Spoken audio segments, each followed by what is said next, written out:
If you've ever picked up a comic book, I'm pretty sure looking at the first page or looking at the first couple of pages, you can tell the era in which it was made. I mean, some things are pretty obvious. The art, right? The way that they talk, what they wear even, or there's also those instances when there might be a president or famous actor shows up in a comic book. It's a great way to show readers the era in which the comic book came out. For example, when you go to the 1940s or the 50s, the golden era of comics, they were usually fighting some oppressive force because it was America versus the enemy. Then you move to the 50s and early 60s, and this was the birth of the space age. This is when sci-fi influenced comic books to the utmost. I mean, Hal Jordan debuted as the Green Lantern, Barry Allen the Flash debuted and saved comic books as we know it.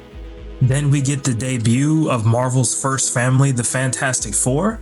Then you move on to the 70s, which I'm going to cover in this video, so I'm going to skip that for now. But then you get to the 80s, which is the birth of dark and gritty storytelling with Watchmen, Alan Moore's Swamp Thing, V for Vendetta, and my personal favorite, Miracle Man. I'm not just jumping on Alan Moore. There are plenty of others. And then you get to the 90s, which is what I call the scratchy era, because the art is usually crazy, shadows are all over the place, and a lot of things are just over the top in the 90s, but that's not to say that there aren't some pretty cool gems. And now I can go on and on since then, but you get the idea. Comics are an indication of the era, and even more than that, celebrities are. So what happens when you combine the two? Well, I think in researching for this video, the three that I'm going to pull, specifically the Marvel Super Special Kiss #1, is a great example of a comic book 100% encapsulating the era in which it was made. You will see what I mean. Let's begin. In researching for this video, there is quite a lot of cameos in comics, and there's quite a lot of wacky ones. But the appearances of Kiss are particularly interesting. But after actually reading this comic several times, I found myself looking to buy a copy rather than reading it online, but I ain't got that kind of money right now. Nonetheless, I genuinely think people undersell what this book means and what Steve Gerber was actually trying to do with it. Now, beneath all the spectacle and the glam that is Kiss and the Marvel craziness in this book, the Marvel Super Special is about two things: rejecting the system and forging your own destiny. Within the first several pages of the book, Steve gives us a bit of an introduction, gives us some of the behind the scenes and what led to the creation of this book and just how serious Marvel took it and the message they were trying to get across. And in Steve's own words, he wanted this project to be a work of art. And the foundation of all this starts with how Kiss themselves were viewed culturally at the time. Kiss were megastars in the 1970s. They were icons. They were like WrestleMania as a concert. I mean, look at them. They look like they belong in a comic book.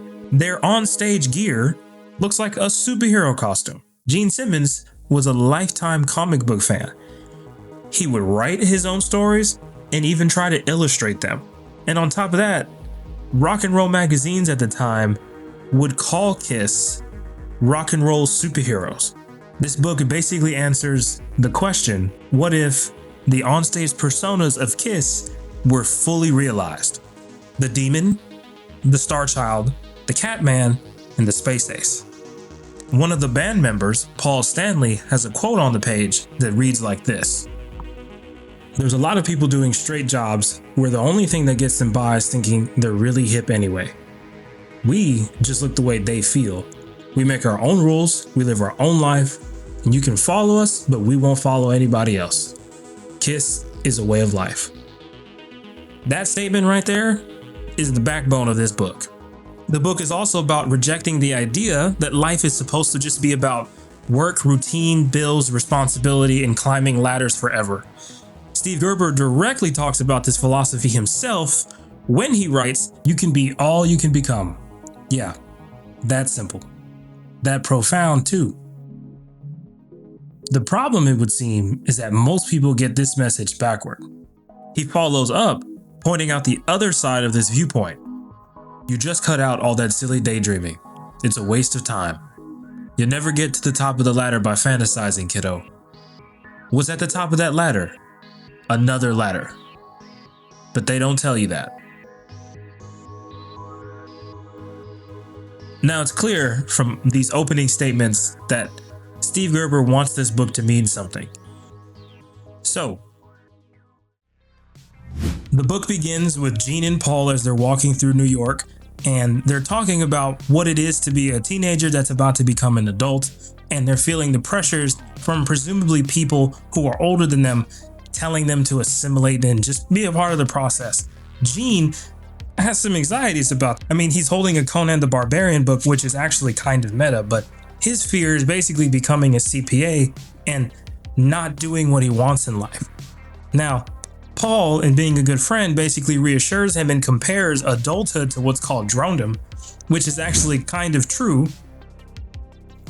And in reality, if you think about it, it really is a good message.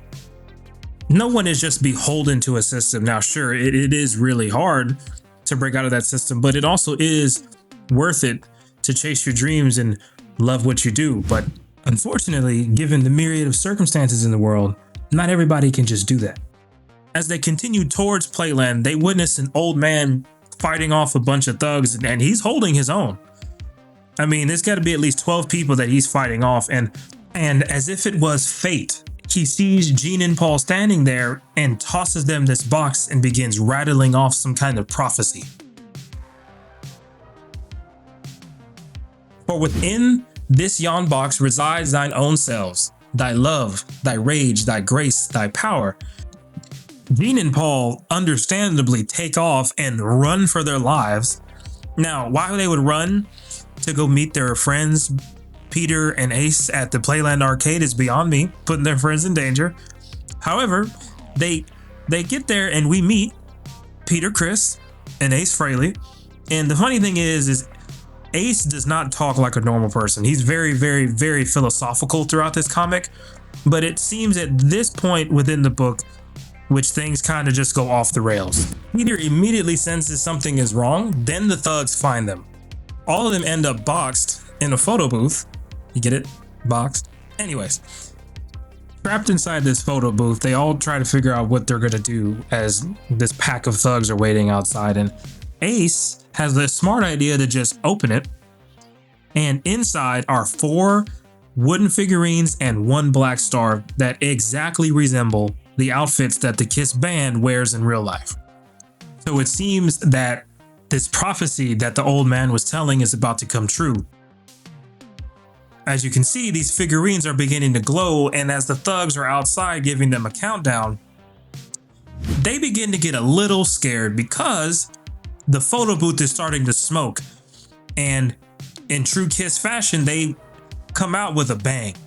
They explode out of the photo booth and begin laying the smackdown on these thugs. Jean immediately starts out using his fire breath. Catman is jumping all over the place. Starchild is using his telepathy to take out thugs.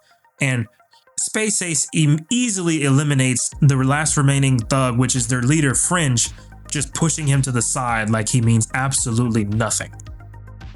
And we can clearly see just how powerful they have become. And now that Fringe is taken out before a crowd can gather, Ace shows us yet another ability and teleports the group out of there. Now, who's it gonna be? I got it.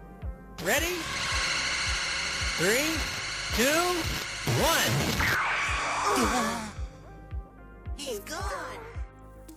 We pick back up with Fringe, who's very, very dazed and a little bit bewildered, and he's reporting back to some unknown boss that him and his thugs essentially failed.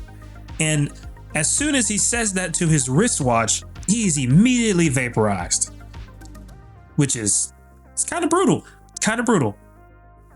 So we pick back up with Kiss as they are on the Statue of Liberty's viewing deck, and like any normal person, they're trying to figure out what just happened. What are these powers? What are these outfits? What are they doing? But before they have the chance to even really think about that, the moon begins to approach. And at first, they really do think it's the moon approaching them, as if this night can't get any weirder. But in reality, it's actually Doctor Doom making his first, and might I say, grand appearance in this comic book.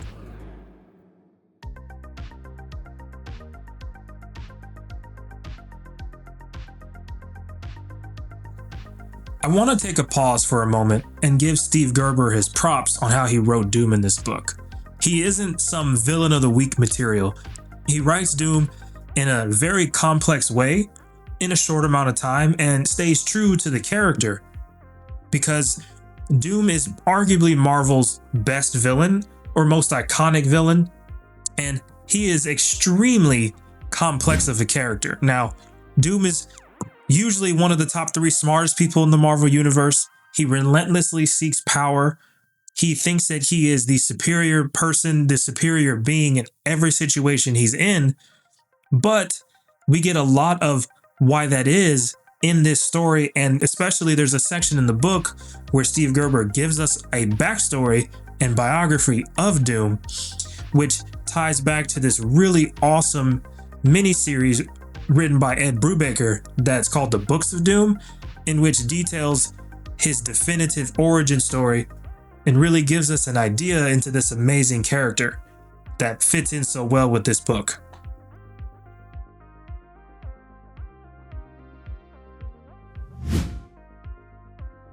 He said that this box was among the implements of gypsy sorcery, which he was to inherit upon his mother's death. But there were those among the gypsy tribe who deemed its power too immense for Von Doom to possess. Thus, during his youth and his time while he was in Tibet learning his powers, the box was stolen by the tribe of mystics and brought to the United States for safekeeping. He goes on to tell them that since they have taken this power in his stead, he now owns them by right, which is a very Doctor Doom thing to say, but Doctor Doom wants to own them. I want you to remember that, because this type of theme is going to show up again and again in this book. As we all know, that's just not how Kiss does things. I mean, we saw earlier in that fight. Obviously, we know Kiss is not going to just lie down, and they loudly disagree.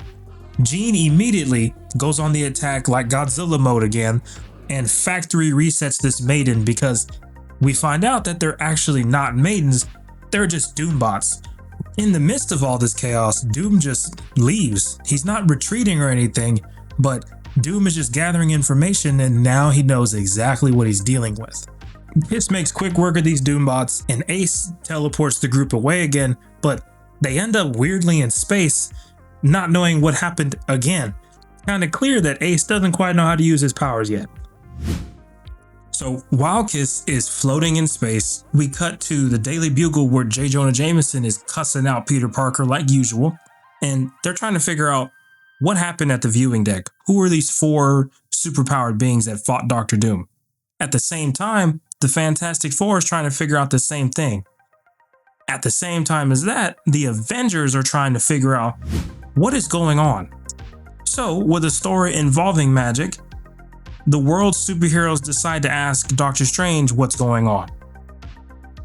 So we cut to the Defenders, which is led by Doctor Strange and is another title that was written by Steve Gerber. And we see the old man there as well, who's basically advising with Doctor Strange as to what to do.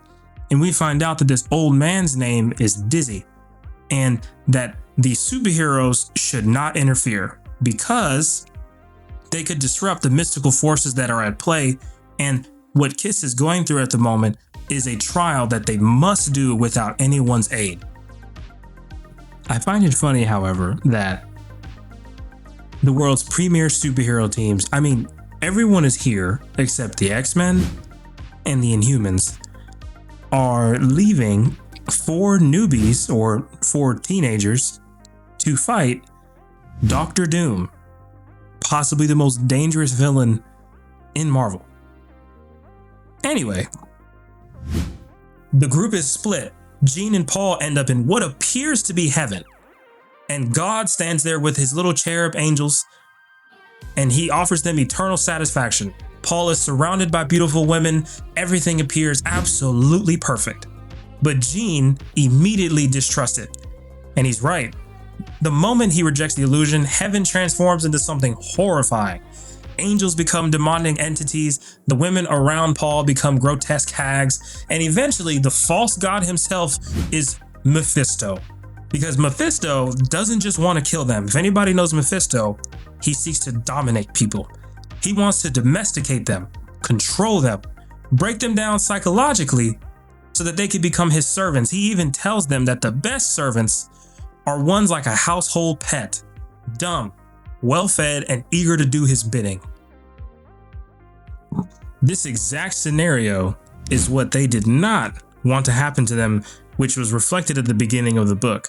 Now, of course, a fight breaks out, and Jean sends his dragon boots, which are alive apparently, at Mephisto, and Paul uses his abilities to reveal that those hags that were once beautiful women are actually just disgusting little slugs. Now, it's clear that everything in this realm of Mephisto's is an illusion or a manipulation. And Mephisto, in their battle, tells Jean that the struggles against him are the same thing that he will face while he's on Earth. However, Jean would rather fight with the power that he has than serve in hell. This annoys Mephisto, and in his annoyance, he essentially banishes these two from his realm. We find Peter and Ace now in somewhere in the Andromeda Galaxy, and this part feels at first like it's a break, but it's really not. You'll see what I mean. While they're in this Andromeda Galaxy, they're in some kind of spaceport where animal people are just dancing. And Catman spots a cat lady named Mandu, and they immediately go off to dance. She spots him, he spots her, and Ace just muses off somewhere, mumbling to himself in his usual odd talk throughout this comic. But while Catman and Mandu kind of steal the show, she forgets to mention that she has a boyfriend. His name is Big Leo, and he's carrying some kind of microphone weapon. And what essentially follows is a bar fight. Leo sends his gang after Ace, and Ace puts Leo in a force field cone, and Catman starts jumping all over the place. They straight up dismantled Leo's gang. And in the fight too, Ace just dematerializes Leo's weapon, and while he's doing that, Catman is literally beating Leo to a pulp. But before he can kill Leo, they are mysteriously just transported away. It's interesting to see now that our group of Kiss was separated and how they all responded to their trials. Jean and Paul face philosophical temptation. Ace and Peter face indulgence, ego, impulse, and chaos. Each member undergoes their own trial, and eventually the group reunites in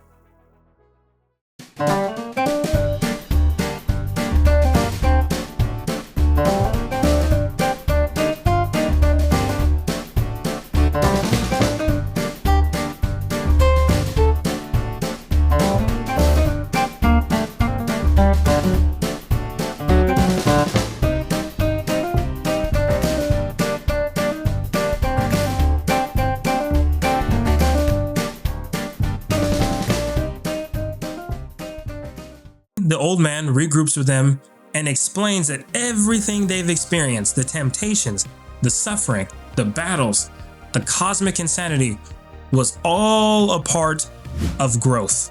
It was a process of self-realization. Jean jokingly calls it the Cosmic College of Hard Knocks.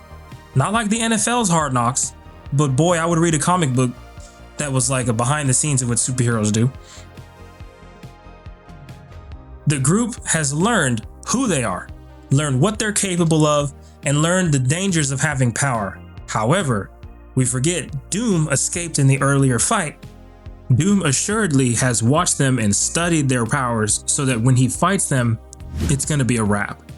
Now, while they're on these Alps, they are encountered by some monks that are actually disguised Doombots, and yet another fight breaks out. We start to see Kiss basically master their powers. I mean, Jean is again melting people. Ace is using his vibrational powers now to start pulling and taking apart these Doombots. Catman is jumping all over the place like a wild animal, just like he did to Leo's gang, and Starchild is taking out these Doombots with surgical precision. You might be noticing a giant pair of rocky lips that just showed up at the bottom right panel. Now, this is called a pucker stone, and I have no idea what this is from, and I'm not really sure why it's here, but basically it tries to suck them up by the power of attraction. And Paul the Starchild basically uses his telepathic powers to calm down the team and accept the power of love so that they're not pulled in. Kiss has no time to rest because right on time, as soon as they finish this whole thing with the giant lips, Doom teleports them and begins to put a smackdown on the team. This is the first time in this entire story where they're not the ones doing the winning in the fight. It's clear that Doom was expecting them and he was prepared. And I mean, he backhands Starchild, he tanks one of Jean's punches. Catman tries to sneak up on Doom, but Doom neutralizes him mid-air, and then Space Ace is the only one left standing, and Doom easily takes him out too.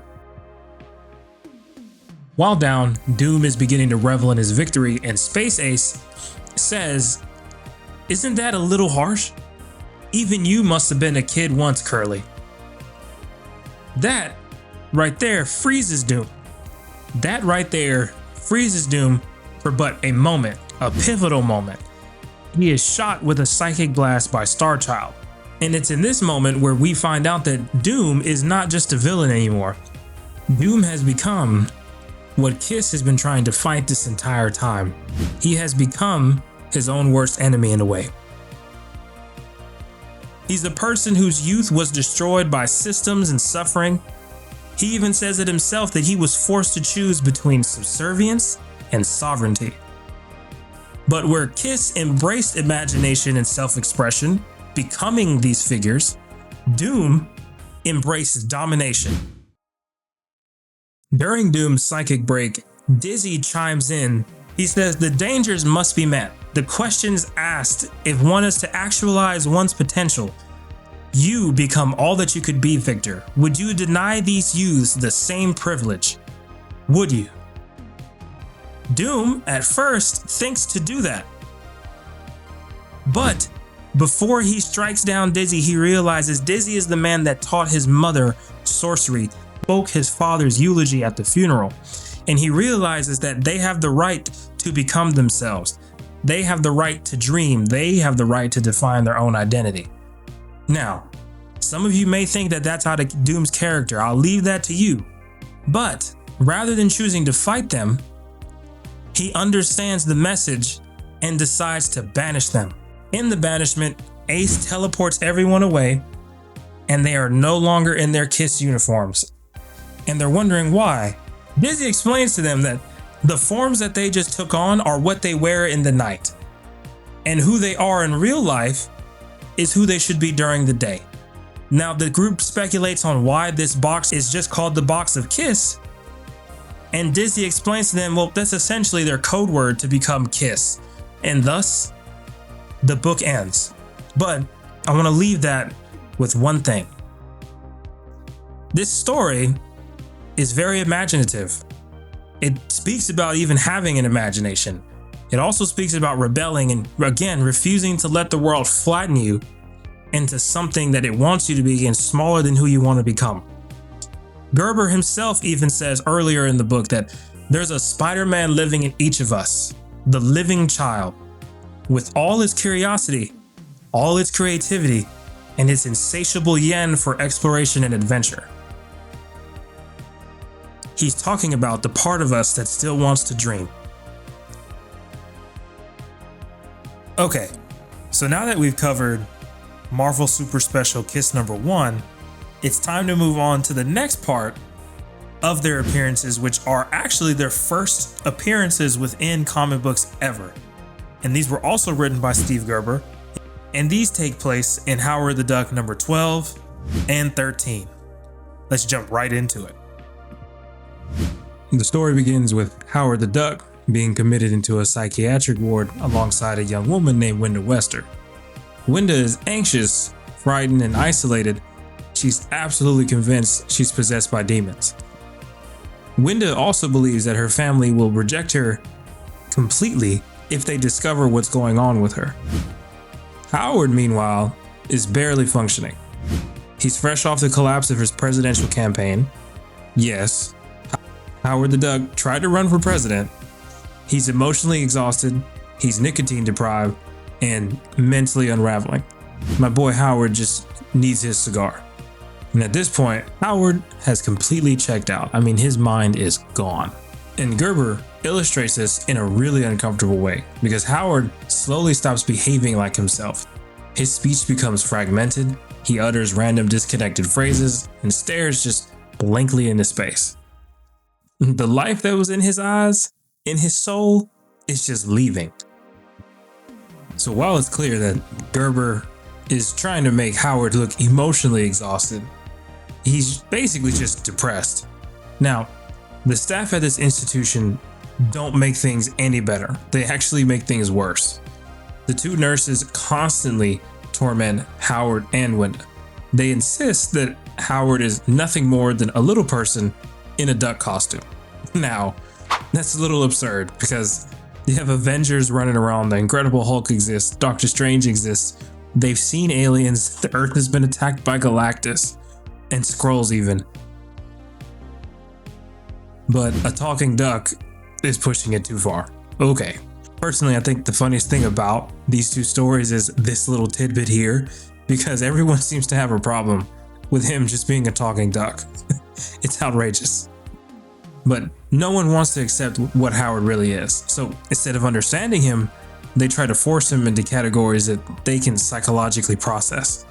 They strip him down, put him into hospital clothing, lock him away, and then they try to force medication into his body so that he can submit. Now, this is usually what Steve Gerber does in his writing because the comic is simultaneously ridiculous and uncomfortable, which it's satire, but it's also a story about emotional collapse and systems failing vulnerable people.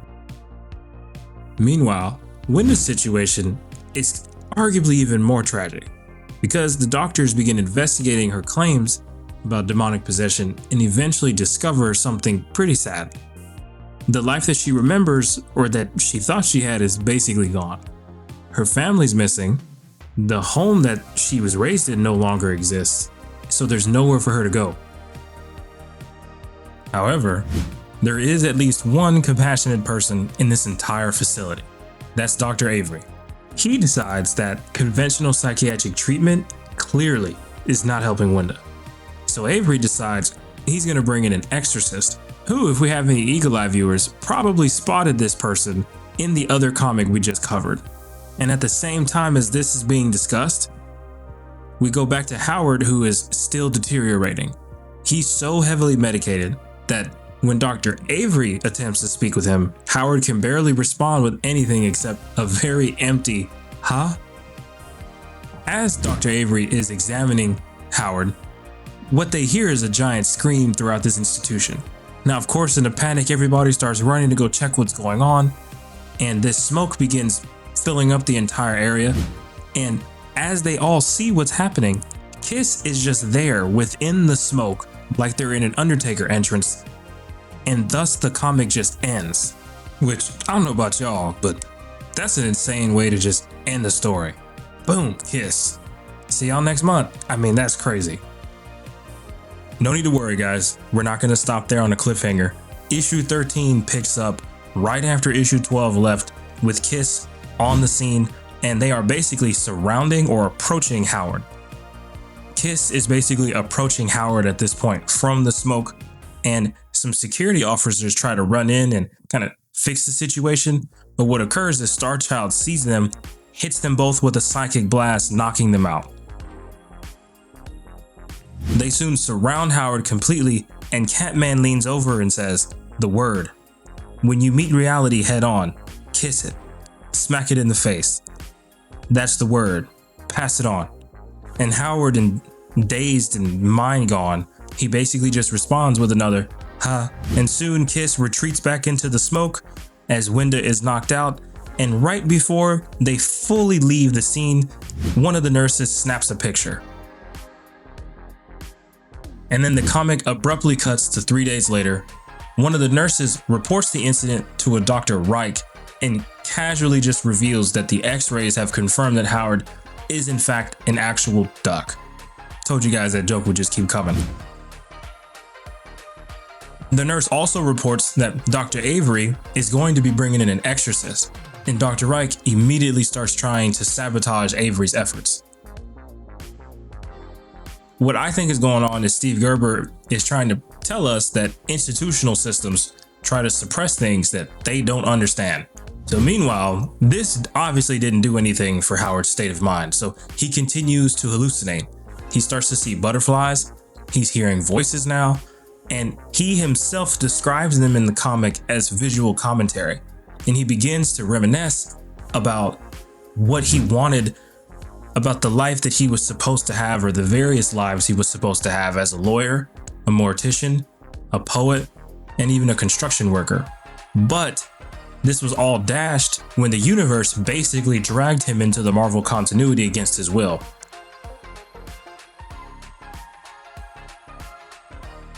This happened when he was walking with the Man-Thing in the Nexus of All Realities, and he basically fell into the Marvel Universe, which was also a comic written by Steve Gerber. You can tell by genuinely how kind of insane all this is. Underneath the humor of all this, there is something kind of sad about it, because Howard feels like someone who is never able to find himself, find out who he is anywhere. Then, abruptly, the comic introduces Damon Hellstrom. Now, if you've never heard of him before, he is the literal son of Satan.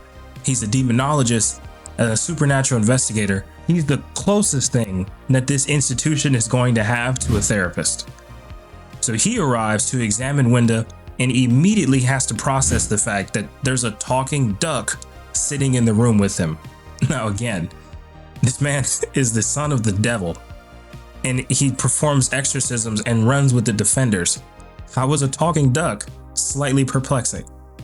Anyways, he just accepts it and moves on. So he examines Wenda physically and delivers a pretty massive reveal, which you guys are gonna love. Wenda actually isn't possessed at all. Instead, she has latent psychic abilities. Now, is she a mutant or an inhuman? We don't know. The comic never touches on that. But Hellstrom reveals that under extreme emotional stress, she accidentally made contact with a parallel reality, which means that the Kiss we covered in the last comic is the same Kiss that just appeared here, except from a different reality. Dr. Avery prepares to discharge her from the facility. Of course, this makes her happy and Hellstrom is about to leave. However, Dr. Reich decides to bring in his own religious expert, someone named Reverend Yuck, who already sounds like someone who absolutely should not be trusted around any supernatural event. So, instead of allowing her discharged, the female nurse decides to pull Wenda back in, and they decide to conduct their own tests. Hellstrom and Dr. Avery come back to try to stop it, and Howard finally breaks his mental state and begins fighting these nurses so that Wenda can actually leave. But it all goes awry. They beat Howard down and they shackle Wenda, performing their own tests on her. Hellstrom arrives and begins summoning his power in an attempt to stop Reverend Yuck and the other nurse from further harming Wenda.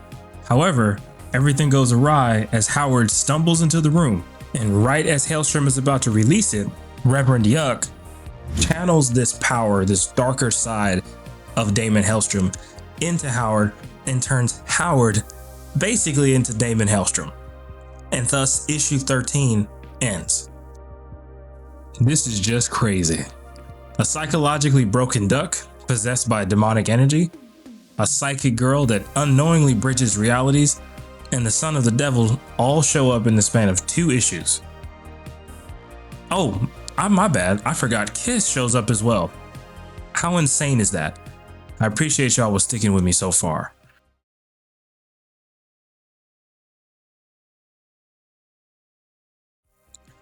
So you're probably wondering, why did any of this even happen? Well, To really understand why Kiss suddenly appears in Howard the Duck, or why Marvel built an event around their super special in the first place, you have to understand the cultural moments that basically started the creation of this book, right? Because it wasn't just a random crossover at all. This was late 1970s America distilled into a comic. The 70s was a period Tom Wolfe famously called the Me Decade. And honestly, that description fits perfectly. By the time these comics were released, America was coming off of years of political disillusionment. The Vietnam War ended in complete frustration, and Watergate broke the trust of the people in the American government. These institutions that people once believed in suddenly felt unreliable, dishonest, and broken altogether. That kind of sounds like now. Nonetheless, when people lose faith in larger systems, they usually start turning inward instead. And that's a huge part of what actually defined the 1970s culturally. It was all about self-expression, personal reinvention, identity, individualism, and the search for meaning outside of normal structure. Even economically, the country felt unstable. You had stagflation, which is one of my new favorite words, unemployment, inflation, and the 1973 energy crisis, gas shortages. These were all lingering in the air. Again, this sounds like 2026. But the culture of the 70s in America definitely reflected this. The decade had a strange combination of cynicism and escapism happening at the same exact time. That's exactly where Kiss fits into the picture. They very clearly weren't just a band. They were larger than life personas built around identities: Demon, Starchild, Spaceman, Catman. And these larger-than-life personas is why they exploded and became cultural events like they did. They weren't selling you realism. They were selling transformation to people, reinvention, fantasy, the ability to become something larger than ordinary life. His concerts were representative of that. Like I said earlier, they're like WrestleMania events. They looked less like musicians and they looked more like superheroes before Marvel really ever put them in a book. And at the exact same time, Steve Gerber was working on Howard the Duck as it became one of Marvel's sharpest satirical books ever. Howard represented the other side of the decade. Where Kiss embraced spectacle and self-creation, Howard constantly questioned the absurdity of the world around him. Gerber used Howard to critique politics, media, consumerism, environmental collapse. I can keep going on and on and on. But a lot of the things in those books define 70s culture. And Howard is essentially a character trapped inside a world he fundamentally cannot make sense of, which a lot of us are like that. Which is why, to me, the Kiss crossover actually works better thematically than it sounds on paper. Because when Kiss suddenly bursts into Howard the Duck during an exorcism inside a psychiatric institution, it kind of fits because of the absurdity of it all. And at the same time, even Steve Gerber had a creator rights battle with Marvel and disputed the ownership of the character, which Howard eventually became part of the larger comic book industry. And then conversations about creative identity, artistic control, and individual rights inside corporate systems became a talking point. And in a way, the stuff that Steve Gerber was writing, he himself became a part of. The desire to maintain ownership of your own identity, of the things that you create. These books are cultural artifacts. They're very specific moments in American history and a time when people were questioning everything.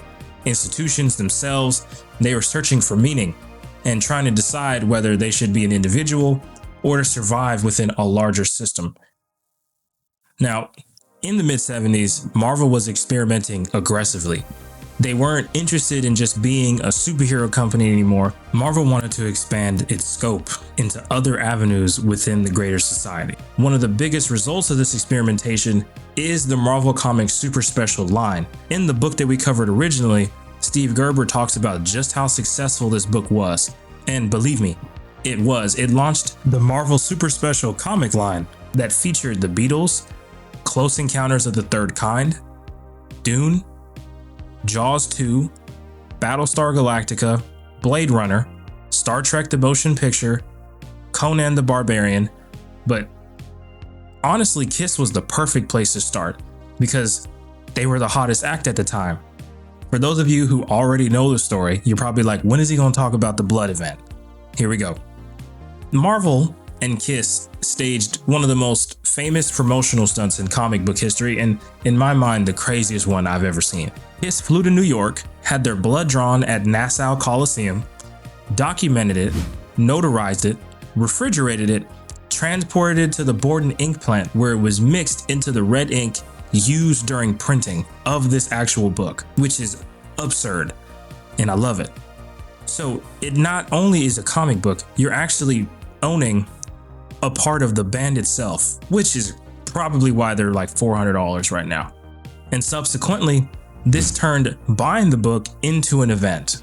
And the wildest part about all of this is they actually succeeded. I mean, as you can tell, they started a whole line.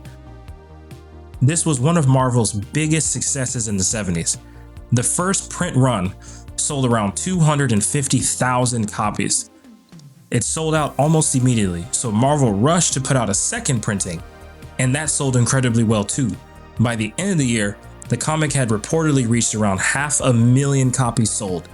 For comparison, most Marvel comics at the same time sold between 175,000 to 225,000 copies. Kiss absolutely obliterated those numbers. And the crazy thing is this comic was $1.50 in 1977, which is significantly more expensive than the normal Marvel comic price, which was between 30 and 35 cents. And people still bought it in massive numbers. And nearly 50 years later, people still talk about this comic. And rightfully so. The Kiss appearance in Howard the Duck number 12 and 13 remains one of the strange celebrity crossovers ever done. And together, these all unintentionally became the snapshot of an entire decade. And that's why these comics still fascinate me to this day. They aren't the most polished things in the world. They're kind of messy.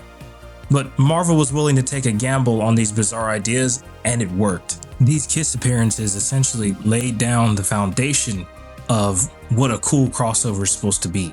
In researching these, it really got me more into these celebrity cameos in comics and these appearances in books, and those stories actually really stand out. Before I wrap this up officially, I do want to cover their second appearance in the Marvel Super Special line that is coming soon. I appreciate you all for listening and sticking with me to this part of the video. I will be making more of these to come. I don't know when they're going to arrive, but they will. I appreciate y'all for listening, and stay tuned for more.